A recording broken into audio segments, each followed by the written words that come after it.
Jori hesitated. No worse than the alternative, Corin muttered. Inside, the walls throbbed with faint violet light, the fungus pulsating in rhythmic waves.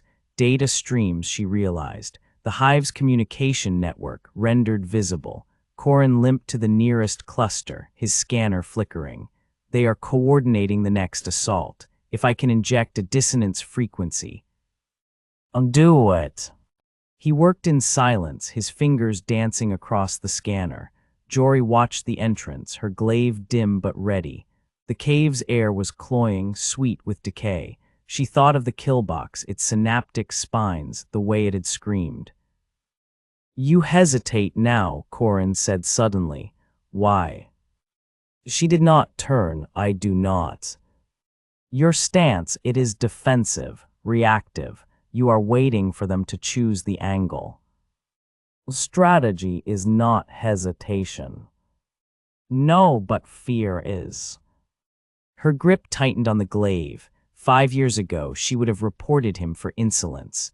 Now, the truth of his words coiled in her gut, venomous and undeniable. The scanner beeped. Corin injected a vial of liquid code into the fungus. The violet light flared, then stuttered, the rhythmic pulses dissolving into chaos. That will blind them for a while. Long enough. Long enough to matter. The second salvo. The swarm's third wave found them at moonrise. Blinded by Corin's sabotage, the creatures stumbled into the canyon, their movements jerky, uncoordinated. Jori cut them down methodically, her glaive a silver blur.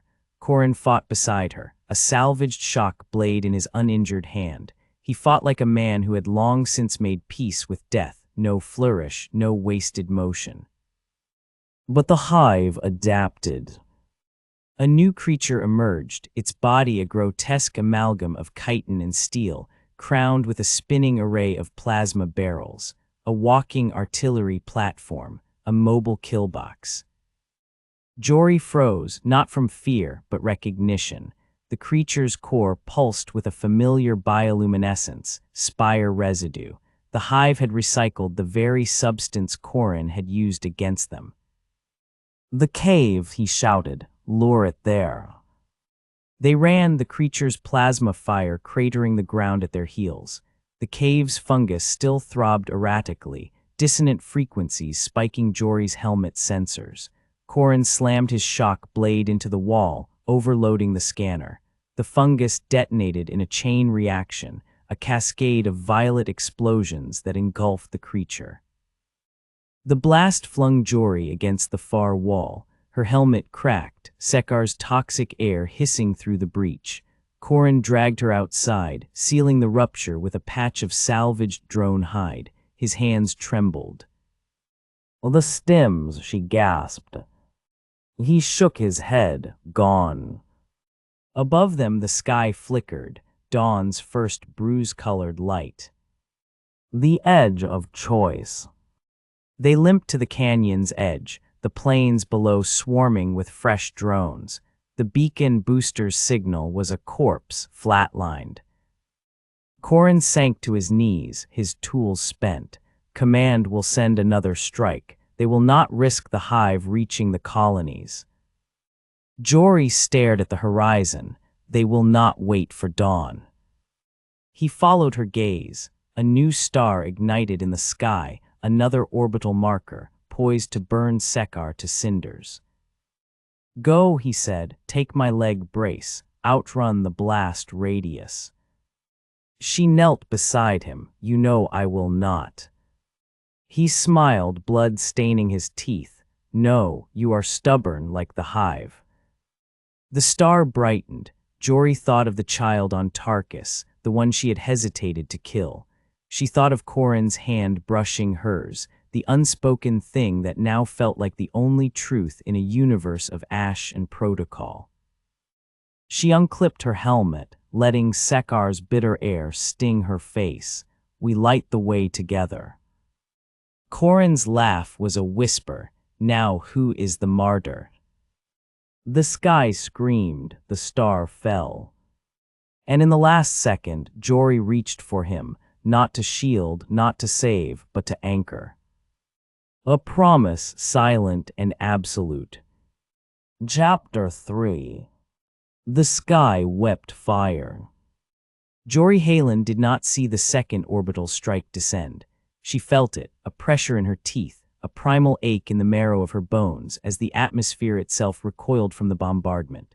The blast wave flung her backward, her body skidding across Sekkar's glassified crust, the world reduced to a cacophony of light and fury. When the roar subsided, her helmet was gone, torn away by the violence of the impact. The air clawed at her lungs, toxic and searing, but she did not cough. Did not scream. She lay still, her cheek pressed to the ground, watching the fractured earth glow like the skin of a dying star. Corin Varek found her like that, half buried in ash. His hands gripped her shoulders, hauling her upright. Blood streaked his face, mingling with the dust, his cracked visor hanging loose around his neck. His lips moved, but sound came in fragments, drowned by the tinnitus shrieking in her skull. She focused on the shape of his words. Up, Jori, move. The ground trembled, not from the bombardment, but from something deeper, older. A subsonic groan, the hive's answer to humanity's wrath. Jori staggered to her feet, her pulse glaive still clutched in her hand, its blade fractured but alive. The horizon rippled, a black tide rising from the planet's wounds. They ran. The glass plains. The obsidian spire was gone, but its shadow remained, a crater 3 clicks wide, its edges fused into jagged ridges of silica. Jori's boots slipped on the glassine slopes, each step a gamble. Corin limped behind her, his leg brace sparking, its hydraulics gutted by shrapnel. He carried the remains of the beacon booster, its wires spilling like entrails. The signal is dead, he shouted over the wind. Command's strike was a purge. They knew the hive survived the first hit. They are burning the entire region. Jori did not turn, the truth coiled in her gut, cold and familiar. 5 years ago on Tarkus, Command had ordered a retreat while her squad was still in the kill zone. Acceptable losses, the lieutenant had said. Now, the pattern repeated, soldiers as kindling, loyalty as a suicide pact. The swarm crested the crater's rim, a tsunami of chitin and steel. Not drones, not anymore. These creatures moved with predatory grace, their carapaces fused with jagged shards of metal, their limbs ending in serrated blades. Hybrids. The hive had evolved, assimilating the wreckage of war into its biology. Corin knelt, his fingers dancing over the booster's guts. The neural uplink in my implant, it can override the beacon's fried circuits. Manual trigger. Jori glanced at him. His neural implant, a black market relic from his days as a tech mercenary, she recalled. Command had let him keep it, deeming the risk of treason outweighed by his usefulness. Now it glinted beneath his torn collar, a shard of onyx embedded in his spine. It will kill you, she said. He smiled, all teeth and bitterness, faster than the hive will. The first hybrid lunged. Jori met it midair, her glaive shearing through its blade limb. Ichor sprayed, smoking where it struck the glass. Corin worked behind her, his breath ragged but steady. She fought in widening arcs, her body a machine of muscle and reflex, her mind adrift. You are a Pathfinder. Your duty is to the next wave. The words rang hollow now. The next wave would drown in the same lies, die for the same calculus of expendable lives.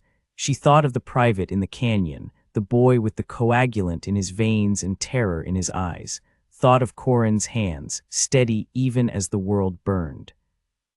A hybrid's blade grazed her ribs. She faltered, the pain a bright star in her side. Corin's pistol barked, the round punching through the creature's ocular cluster. Eyes open, Halen, he snapped. She did not thank him. The pit. They retreated to a sinkhole, its walls pocked with bioluminescent fungus. The hive's veins, Jori realized. The entire planet was a living circuit board, the fungus transmitting signals through subterranean networks. Corin slumped against the wall, his implant's interface flickering as he synced it to the booster. "The uplink will take 90 seconds to activate," he said. "The hive will sense the pulse. They will come." Jori pressed a palm to her bleeding side. The hybrid's blade had left a jagged tear in her suit, the edges blackening with venom. 90 seconds is a lifetime here. "Then make it count." She turned her glaive over in her hands, the weapon's core dimming. A gift from her brother, forged on a world that no longer existed. She had never told Corin about him, never told anyone. Some truths were too heavy to carry aloud. The first hybrid slithered into the pit, its blade limbs scoring the walls. Jori lunged, her glaive finding the gap between its thoracic plates. The creature spasmed, its death throes shaking loose a hail of glowing fungus. Corin cursed, shielding the booster with his body. 50 seconds. Another hybrid, then another. Jori lost count, her world narrowing to the dance of blade and chitin. Her body moved on memory, on the ghost of her brother's voice. "Never hesitate, Jori. The moment you doubt, you die." A blade pierced her thigh. She fell, the glaive skittering out of reach. Corin's pistol fired once, twice, the shots echoing like a dirge. He hauled her upright, shoving the booster into her hands. "Take it, climb." She stared at him. Blood soaked his left side, dark and relentless. "You said 90 seconds. I lied. His smile was a grimace. "Go, the signal needs altitude." The hive's tremor deepened. The pit's walls cracked, disgorging a dozen hybrids. Corin raised his shock blade, its edge spluttering. "Go." She climbed the summit. The sinkhole's rim offered a view of hell. Sekkar's plains churned with the hive's forces, a living tsunami rolling toward distant colonies. The beacon booster trembled in Jori's hands, its display flashing a single word: ready. Corin's voice crackled through her calm, frayed and fading. "You know how to finish it." "Oh, she did." The neural uplink would not merely trigger the beacon.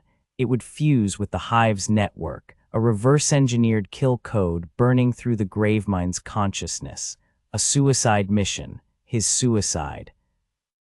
Jori looked down. Corin fought in the pit below, a lone figure against the swarm. His shock blade broke. He fought with hands, with teeth, with the shattered remains of his tools. A man who had spent his life hacking systems, now reduced to the oldest code of all, survival. She activated the uplink.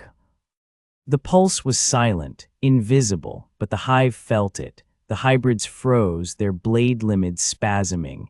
Corin collapsed, his implant burning black. Jori fell to her knees, the booster tumbling from her grip. The sky blurred, tears or venom, she could not tell. The epilogue. They found her 3 days later, curled in the sinkhole's shadow, Corin's body cradled in her arms. Command's medics pried him away, their questions sharp and sterile. "How did you survive the pulse? Why did the hive retreat?" She did not answer. They gave her a new rank, a new squad, a new beacon.